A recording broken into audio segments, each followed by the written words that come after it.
So Naomi, it's great to have you on the podcast. It's so nice to be here. Thank you, Dawn. Thank you for inviting me. Oh, it's a pleasure. So Naomi, can you tell us a little bit about yourself before we get into the details? Just about you, what you do, your other podcasts. So, I've been a TV producer for almost 20 years, which sort of gives away my age a little bit. But I've been doing that and I've mainly worked in factual television. So everything from documentaries to reality TV shows, whether it's, orchestrating a wedding on Don't Tell the Bride in an alien cave, or whether it's casting the Big Brother housemates, or it's doing documentaries or working on salvage hunters or true crime documentaries. So I've kind of done a lot of programming over the years. And I now on the side, I do podcast hosting as well. And I also teach 1 day a week at a local college, and that's teaching TV production and now podcast production as well. Oh, wow, Naomi, my God. You've got a lot under your belt there, haven't you? Yes. I don't sleep very often. I do have 2 children, and I think they actually are the biggest job. So everything else just feels quite easy compared to having them. That's amazing that you teach it as well. You must be really passionate about what you do. Do you know what? I think it's just that where I'm from, I live in Essex, and there's not that many opportunities here. You often have to go into London. And sometimes we have students that, the cost of a train ticket, which is extortionate, into this local area. And actually, we've had such a positive response. And what I think a lot of my students have really gravitated towards, funnily enough, is true crime. They're fascinated by the psychology. They're fascinated by the why, not always the what. It's normally the why. And I find that really interesting and really refreshing that young kids want to do that. So I'm here for it. Yeah, it sounds like it. What is your other podcast? You have another podcast as well. Did you start that one first? Yeah, so I actually got into podcasting because I live very close to the Lubbock family. So Stuart Lubbock was the man who was found in the swimming pool of Michael Barrymore. He had been raped and murdered. And I knew his family, and sadly, Stuart's father passed away. And what happened after that is the battle for justice went on for such a long time, and it got nowhere, and there were arrests, and there was all this stuff. But there was also a lack of accurate information in the press. People went forward with Michael Barrymore. They went forward with that narrative. And Stuart and his hit the fact he was a victim, he got kind of pushed to the side. So I spoke to the family and I offered to do a podcast. They'd already done a documentary for Channel 4, and it's called Body in the Pool, and it's absolutely just mind-blowing. And I thought, you know what, I wonder if we can do a bit more, because sometimes with podcasts, more people will speak because you don't have to give their full identity. So I did a 6-part podcast series that did really well, and lots of the local press got on top of it, and actually some of the national press did as well. And then it wasn't long after that I spoke to Claudia Lawrence's mum. So Claudia Lawrence went missing in 2009, that she went missing.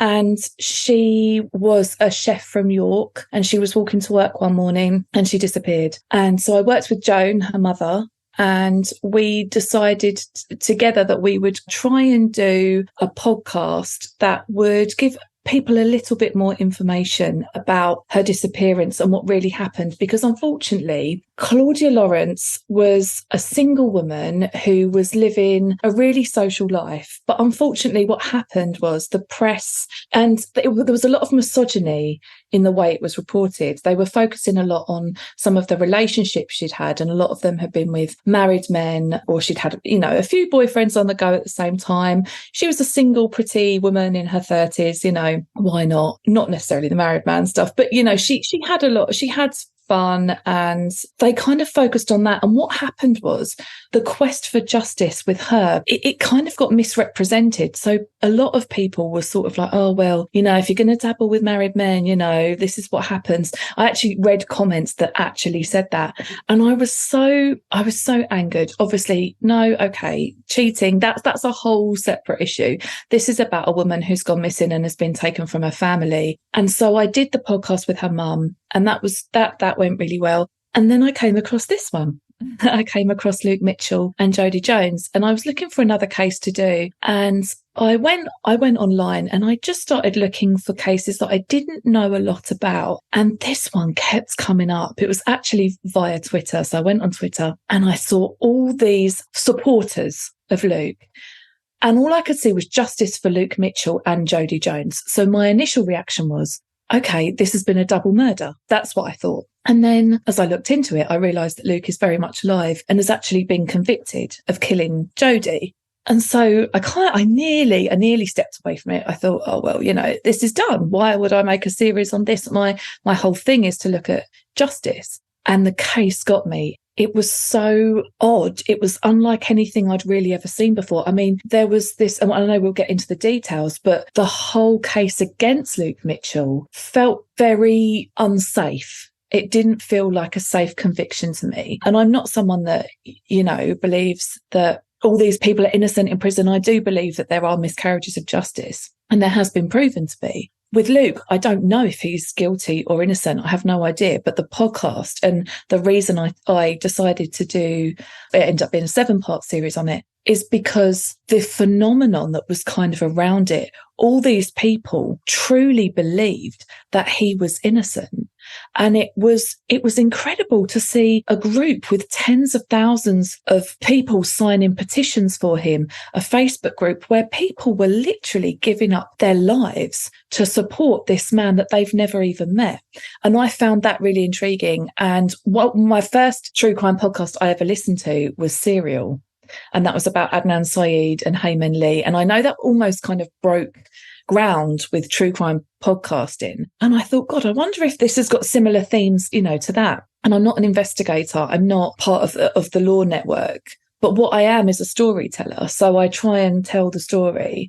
And I told the story for what I saw. And I did luckily have access to a lot of stuff. And I know we're going to talk about that. But that's the reason I ended up taking that on. Yeah, well, that was one of the questions I was going to ask you. Why did you? Because I know you said a little bit about it in the first episode. But the same as me, I heard of the story. So I suppose like most people, I thought that he was guilty. I didn't delve too deep. And, I'd always wanted to cover it. It was going to be one of the cases that I covered. But when I met you at CrimeCon and you told me about your podcast and I listened to the episodes, like you, I only want to do things different, not do it the same way again. And there's just no way I could, better it or make it come out different. You did an amazing job. Oh, thank you. You are a fantastic storyteller, really. And the only thing I could think of doing was to have you on and to talk about it. And that's why you're here today. Oh, it's such a pleasure. You have been so lovely through because podcasting is still pretty new to me and you're a bit of a queen in this area. So no, I'm at your service. No, I appreciate it. But I thought what would be quite good would be all the episodes I listened to, every single one, there was a jaw-dropping moment when you were left with, what the fuck is going on? What is happening? Yeah. And I thought, I know you said that you don't like to give your opinions, and I try not to give mine either, but sometimes I wanted your opinion. I wanted to know what you were thinking and all these jaw-dropping moments and all these things you kept telling. And I wanted to discuss it with somebody, what the hell is going on with this case? So I thought it would be good to maybe go through each episode. And for people that haven't listened to your podcast yet, they could maybe, before we start talking about it, they could go and listen and then come back. And then there's the discussion. So if people are thinking the same as I was, that they wanted more, they wanted an opinion or thoughts. Perfect. It's a nice combination, a nice company. Absolutely. So that was my thought. Lovely. So shall we start with episode number 1? Let's do it. So in this episode, you just kind of setting the scene. You were telling all the facts. You made it clear that you weren't going to give your opinions. You were going to try not, it's just the facts. You told a wee bit about Jodi and Luke and what they were like and what they both enjoyed doing and just the events leading up to Jodi's body being found. And then you start to, just at the end of the episode, you start to tell of Luke's sort of isolation by police officers and him being clearly singled out immediately by them straight away. Yeah. So that was kind of what that episode was about. So shall we dive in? I've got my questions in my car. I've got so much, Naomi. Let's do it. You throw them at me, Dawn. I'm ready. So the first question you asked your listeners was, do you trust the justice system? So I'm curious, do you trust the justice system? Somebody said something that I feel like I almost didn't realise this is how I felt until she said it. One of the people that I vox popped said, we have to, because if we don't, what do we have? And that's a good point. But when I asked that question at the beginning of the podcast, I think I would have said, yes, I do trust the justice system. It's never let me down. But then you do open that up a little bit. And then you think about the other people that perhaps have been wronged by the justice system. And I don't even mean just miscarriages of justice, but actually people who have committed horrendous crimes and they've had a very lenient light sentence, or they've got let off on a technicality. I don't actually. If I look at it now, no, I don't. And for many different reasons, but not just a straightforward miscarriage of justice. I think sometimes the other way, it's really hard to. Yeah. I think before I started podcasting and looking into the stories and covering so many miscarriages of justice, they're just there. You just assume they're going to be there for you if you need them. The police, and they'll be on your side and they'll do the right thing. But I spoke to the Miscarriage of Justice organisation, and even though they deal with miscarriages of justice, she still said that yes, she does believe in it. It's flawed, but you've got to believe in it. Right. But I'm struggling a wee bit because there must be good ones out there. I know that there are good police officers out there, but oh God, they really make a mess of it sometimes, don't they? Do you know what? I sometimes think like we're all human and the police officers are human and I totally understand it's a stressful job, but I think there are, as we've seen recently in the press dawn, Wayne Couzens, who killed Sarah Everard, and David Carrick, who's just been done for all those rapes in London. They're both serving police officers and they have committed awful crimes. And I think there's always going to be bad people in every single industry. Nurses, we completely trust them with our lives, but look at what's happened with Lucy Letby, So I think, can we ever have a perfect justice system? No, because it's made of humans and humans are emotional beings. And I think the answer is probably no. And you get that in every job, don't you? So I guess I've had experience. Every job I've gone for, there's always one person that's just a bit of a shit. It's not quite right. And I suppose, why would you not have that in, every profession? It's like you say, we're just human. Absolutely. So absolutely. Yeah, we'll get further into that. But the other thing you mentioned was the fact that Luke's teacher expressed a concern because he'd written an essay expressing violence. Yes. I mean, wow, wasn't that really helpful, was it? I mean, no, I didn't think much of that. No, I mean, do you know what? Around that age, and like I said, I do teach at a college. I have 16 to 19-year-olds predominantly, but I do have adults as well. They get to do creative projects, and some of the things that they've written or they've gone out and filmed, because I do broadcast journalism and I do factual television. So a lot of that involves documentary making or it involves news items. And I'll give them creative freedom and I'll say, I'm looking for you to do a sort of in-depth documentary on something. It's completely up to you. The choice is yours, what you do, but here's the criteria.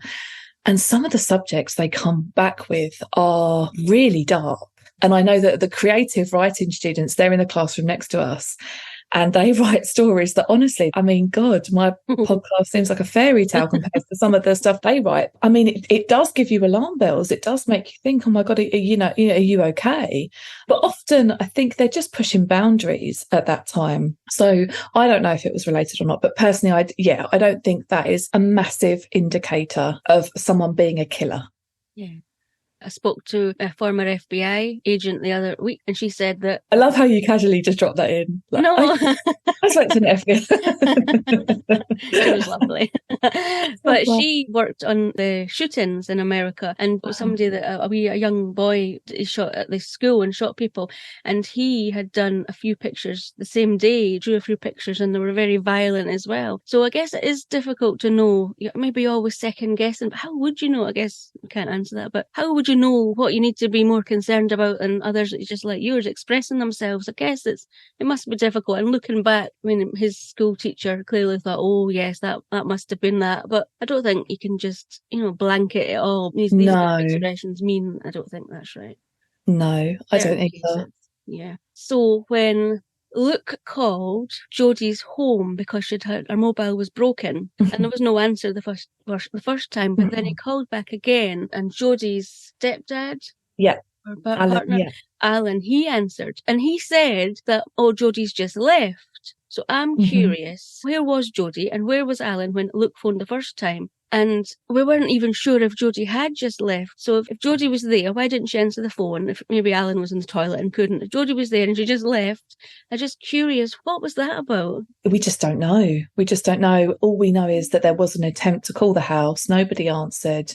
And it could have been that Jodi had already left previously. I don't know what Alan was doing. I know that he had been at work that day, so I'm not sure if he had just come in, but I have no idea as to why they didn't answer the phone the first time, and that's ever been addressed. Okay. Yeah, that bothers me. And of course my mind goes in these, what if this and what if that? And maybe Jodi was there, maybe they're having a fight with it. I'm just going off on all these. God, the case is full of what ifs. This one, it's a bit crazy. Yeah. So that was something that I didn't add up for me there a little bit. So Luke said for his mum to tell Jodi if she turned up at his house to meet him at New Battle Abbey. Yeah. So he must have met his friends there. So he left his house, sat on the wall, and then went and met his friends. So did they not provide an alibi for him? Surely, they did, but it was past the time of her murder. So the prosecution gave the time of death. I think they said it was around 5:15. I'd have to go back to my time. No, you did. It was 5:15. So I think he didn't meet his friends until gone 6 o'clock. So in their eyes, he had enough time to commit a murder. But I think for me, what stands out here is that this boy, I keep saying man because I've obviously interviewed him as a man, but I have to really go back 20 years when he was a boy. And he had never had any police record. He'd never had any violent episodes that had ever been reported. And when she was killed, I mean, her murder was absolutely brutal. It was absolutely horrific. So Jodi was found just off a path called the Ronsdyke Path, which is a path that leads between two villages. One's where Jodi lives and one's where Luke lives. So it was the obvious route for them to take. Now, on the side of this, there's a wall, like a stone wall, and on the other side of that wall is a kind of strip of woodland. It's quite, I wouldn't say it's dense, but there's enough trees there so that when you look into it, you can't see everything. It's got leaves, it's got branches hanging down. She was found there, and this is absolutely horrific, and it still penetrates me to my core when I think about it. So she was 14 years old. She'd been stripped. She was bound. She'd had one of her breasts cut off. She had been stabbed in the throat. She'd been beaten. She'd been strangled. It was a really horrific murder. But if you take what happened to her and then you put Luke with his friends less than an hour later, that is such a brutal murder. You know, for someone to go from 0 to 100 like this, he was actually an animal lover. I know a lot of people say killers, they start with animals. Yeah. And that's really horrific. Yeah. And, they might torture a bird or a hamster or something, bugs, and then they kind of progress. Luke was completely the opposite. So he had horses with his mum, and he also had a dog, and the dog's a very important part of the story, which I'm sure we'll get onto. But that was for me, that was the big thing. And that when he was arrested, there was no DNA from Jodi on him. And I find that so incredibly hard to believe, especially as his hair was dirty and his fingernails were dirty. So how does a 14-year-old go from not having killed anyone before or, violently assaulted anyone to doing something like that brutality, and then to go and meet his friends and act like nothing's happened and remain dirty yet not have any DNA on him? That for me was the big, okay, wow, there's something doesn't quite sit right for me here. That did not sit right at all. But we'll get into that. And also the time of death as well. I want to talk about that as well. Not quite sure. But yeah, even that's 45 minutes. They said it was 5:15. She was likely murdered. And 6 o'clock, he's with his friends having a lovely time with no change in his person. Man, come on. Like you said, that was a brutal murder. How? And nothing was found. That doesn't make sense. I mean, that's straight away. Does that make sense to a detective? Why would that be like, all right? I wish I had something that would just have allowed me into the investigators' heads just to get a bit of clarity and a bit of hindsight. And the investigators who led the investigation, they've never done a proper interview where they've sat down and kind of given their thought processes and what they were thinking and sort of given a bit of insight into that. They have shied away from media, which is completely their prerogative, and that's fine. And some of them do still work in the force, so I get it, they're still employed. But at the same time, it's really, really hard to comprehend that in its entirety. There's something off, isn't there? And 14, I was thinking about 14-year-olds. The girl who lives next door to me, she's 15. And I see how they, at 15, you try and act old and you try and act like you know all about the world and everything's great. But actually, there are little moments where you realise they're babies still, 14-year-olds, but they still, if something scared them, they'd still run to their parents or their caregivers, and she's a year older than that. So I try and put that back, put her to 14 when I knew her. And yeah, it all feels very weird to me. Yeah. I was going to ask you if you knew if any of the detectives were still working in the police. So yeah, that's interesting that they've had their work basically dragged through the mud for years. Yeah. I would love to have spoken to one of the detectives, like you said, just to get an insight. How do they, there doesn't seem to be any question. This is who was guilty and that's what we're sticking with. And I wonder, do they believe that wholeheartedly? They might narrow-mindedly, blinkered, this is it, and they're going to make everything fit with it because they believe wholeheartedly in their guts, if you like, that this person's guilty. Do they know something we don't? Did they get a gut feeling and their gut was wrong that day? Or is it a case of just somebody is better than nobody? It does make you question that. Yeah, I'd love to know the answer to that. So how can you live with yourself otherwise that you've done this? Well, young lad? Yeah, unless what I have thought all along is, what if he is guilty? Like, what if he is? But I think the podcast wasn't actually necessarily about is he guilty or not. It's actually about the way the investigation was conducted and that there should be an independent review into how that was conducted because there were failures. Agree. And yeah, we can't know. You and I can't know. The only people that know are the murderer, if that is him or not, and Jodi. But after you put forward all the evidence, there was nothing. It was all circumstantial. I don't believe he should have been convicted. There should have been more. That's what I think your podcast has done. It's just laid bare the facts. But I'm glad that came across because I think it was ultimately collating a lot of things. There was a lot about this case, and there always is. Murder investigations are never straightforward. There's always a complexity. I think because these were two minors without any previous, and they didn't have this turbulent relationship, They'd only been going out a few months. It wasn't like I was surprised it was only a few months. Yeah. I know. And actually, I think a lot of people said that. They kind of had this as a, when you hear about it, you think, oh God, they've probably been together since they were like 11 and it's probably been really turbulent and all their friends have probably got an opinion on it. And actually there was none of that. So yes. Yeah. No, I was surprised. I don't know why I thought it was like this big love and something had gone wrong. It was 4 months. That's no time at all. No. So back to when Jodi's body was found by Luke, and then so you said that Luke called the police, but he said to the police that the body's been found, but he didn't know it was Jodi. He just said a body. Then Stephen Kelly phones the police, and he's in a state, and he's shouting at the phone that it's Jodi, and he starts swearing. So how did Stephen Kelly know it was Jodi, but Luke didn't? Well, they both went through the wall. So the podcast is called Through the Wall. Yeah. So Luke was already out with his dog, Mia. So I sort of mentioned that before that, Mia she's a big part of this because she was a trained tracker dog. So he got Mia, and then he wanted to train her as a tracker dog. Was it a police officer was training him or something? It was, I think he was a former something, whether it was the military or the police, I can't remember. But yes, she had been trained by somebody, yeah. Why did he want to do that? Just out of interest. Why he was very outdoorsy. The whole family were, but he had a knife to go fishing and camping and all of that kind of stuff. So it was just one of those things, I think, that he was interested in. Small town Scotland, what can you do? You can utilise the beautiful scenery and countryside that you're in. And that was part of it. So, and that kind of going back to how Luke loved animals here, that they'd actually got Mia properly trained. So she was brilliant. And he gave her a command, and he, sort of said, find Jodi. So they were walking along, and as he was walking towards Jodi's house, so going to Roansdyke Path, he came across Alice, who was Jodi's grandmother, Janine, who was Jodi's sister, and then Stephen Kelly, who was Janine's boyfriend. And they then decided to go back the way that Luke had gone, just in case they thought he'd missed anything. And do you know what? I kind of understand that, because he was 14. And I'm just thinking now, I'm just putting because I've got kids.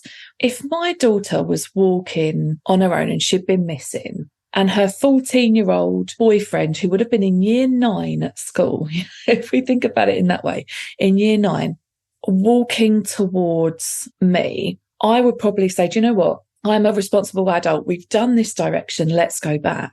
Mm-hmm. And so they went back and they went up past this V-shaped hole in the wall. So it was kind of, the wall had cracked and it had come away.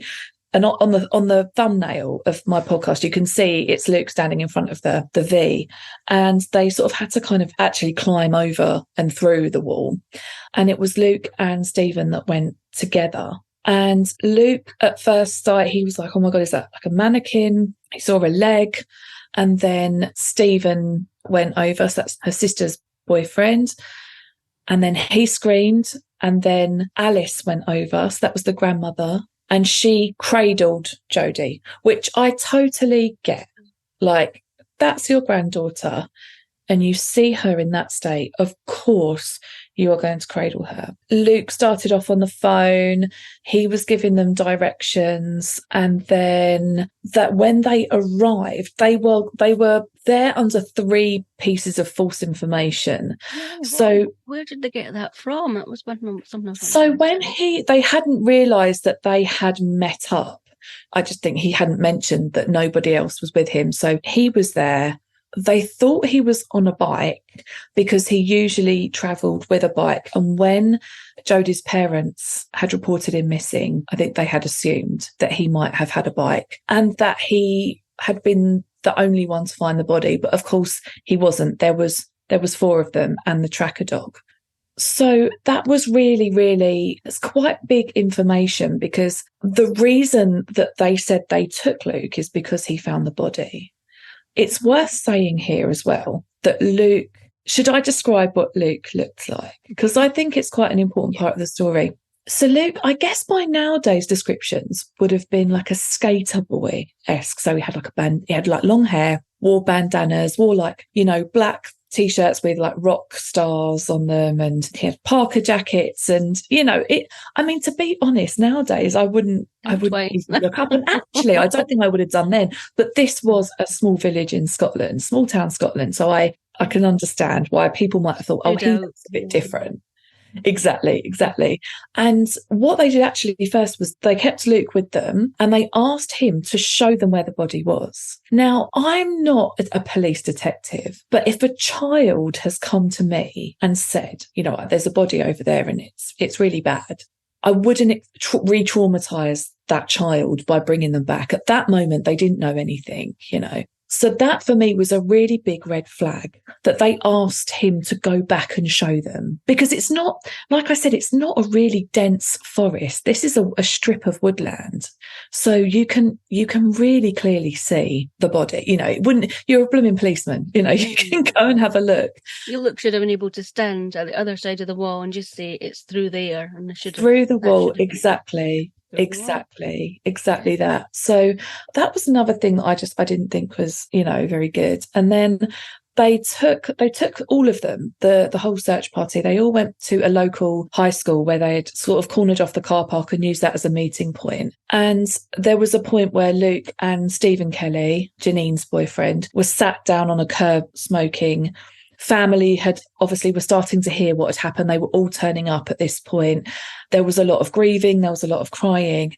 And then Luke was asked to get into a police car. But the rest of them who had found the body, and remember Alice had cradled Jodi's body, they were left there to kind of mingle with the family and grieve and support each other.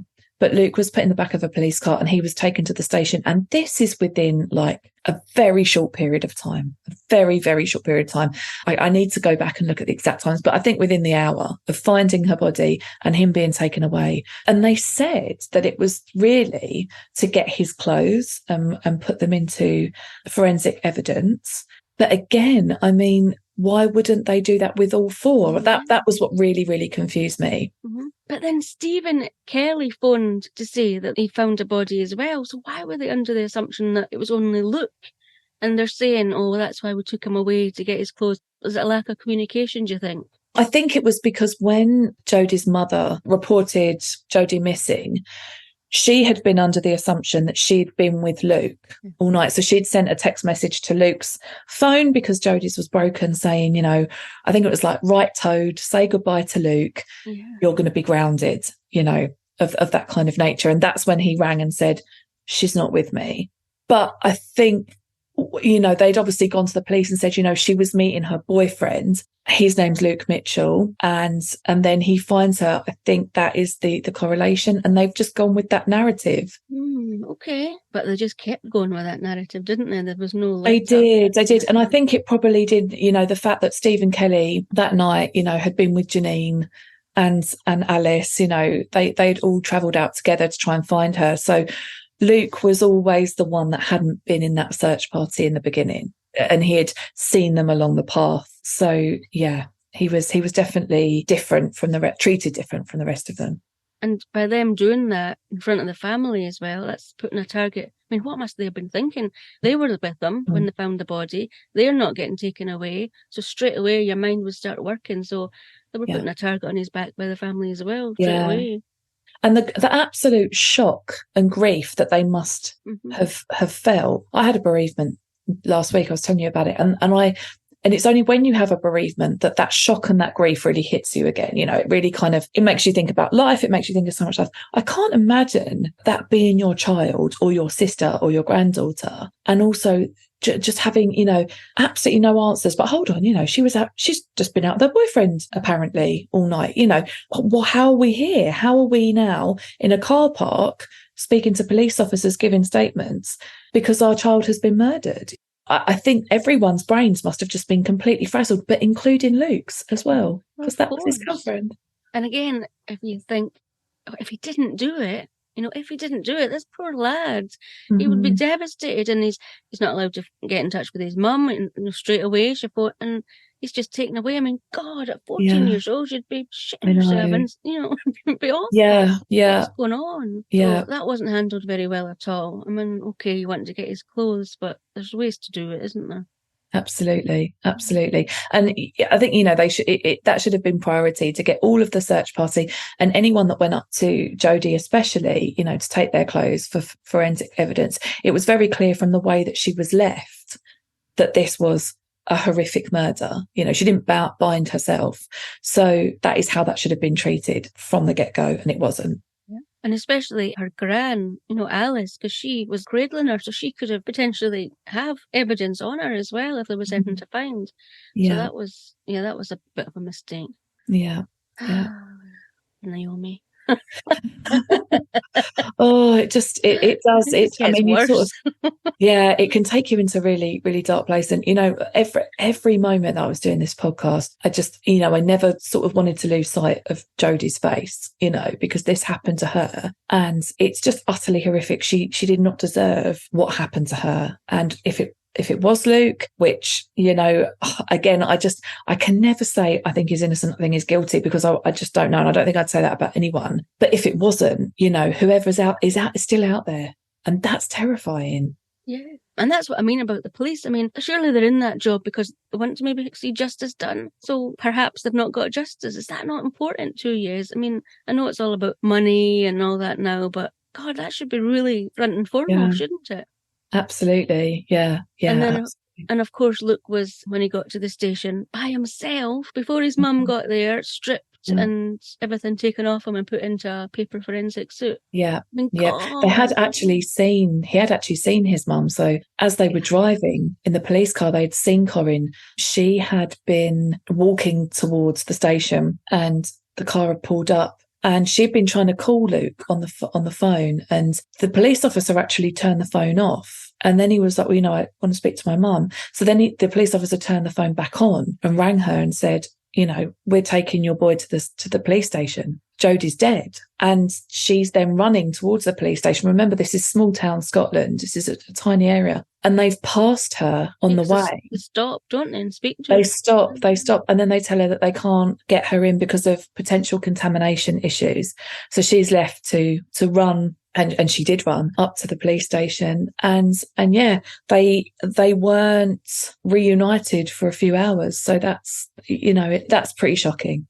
Do you know, is that, I mean, he's only 14 as a child, is when they're trying to get the clothes off you, and are you supposed to be by yourself? Are you not allowed to have a representative with you, a family member or an appropriate adult? Is that procedure? I mean, you're just supposed to have somebody else in a room. Okay. Yeah. So he was left on his own. Yeah, which I believe, if I go back, I'm sure there was 2 officers. But again, I mean, there was no legal representation at this point, which, I mean, in the grand scheme of things, did he need it at the time? No, he wasn't arrested. He was being questioned, and Luke was cooperating. I mean, if that had been my child, I would be absolutely fuming, because at that point, they really could not have known. Mm-hmm. Yeah. This was an hour or so after. They could not have known anything, so that was what really sort of got him stuck in my mind. Yeah, and they knew she was coming, just wait for her, and they knew she was obviously there, but that's a horrible way to treat, even bad enough Luke, but the mum as well. That was episode 1. So there was a few interesting things in there. Anything else you want to say about episode 1? No, I just think that was really, like, what I tried to do with that is just set the scene, and actually just to kind of open up the story a little bit more from what they may have seen, and just to personalise Jodi as well, and to offer some sort of personalisation to Luke as well, just so people could know a little bit more about who they were, because I think that is really important here. And every time you see a media headline or whatever, you do get lost in the fact that they were children. And I can't say this enough, and I'm sorry if this bores everyone, but they were kids. They were kids. And this is what's really, really, it just baffles me, the whole thing. But episode 2 is quite the ride. You kind of eased us in gently-ish in episode 1, and then it takes off. I remember seeing a review after they'd listened to one episode, and they were like, yeah, I like it. I like her style and I like what she's doing. But actually, it's taken a long time to get into the story. I thought, just wait. And then they came back and they were like, actually, scrap. It's sort of gone 100 miles an hour. And it does. This case it does from now on. There's no rest breaks. It's pretty full on, isn't it? It is. Just every episode is like, what? It's just, you're really good at that. Leaving on a cliffhanger. Well, yeah, I mean, do you know what? Sometimes as TV producers, podcast producers, you want people to come back and follow through the story. So you do have to make, hopefully, an ethical and moral kind of cliffhanger. Mm-hmm. I didn't need to. It was about choosing what piece of information I was going to end on, because there was just so many. Yeah.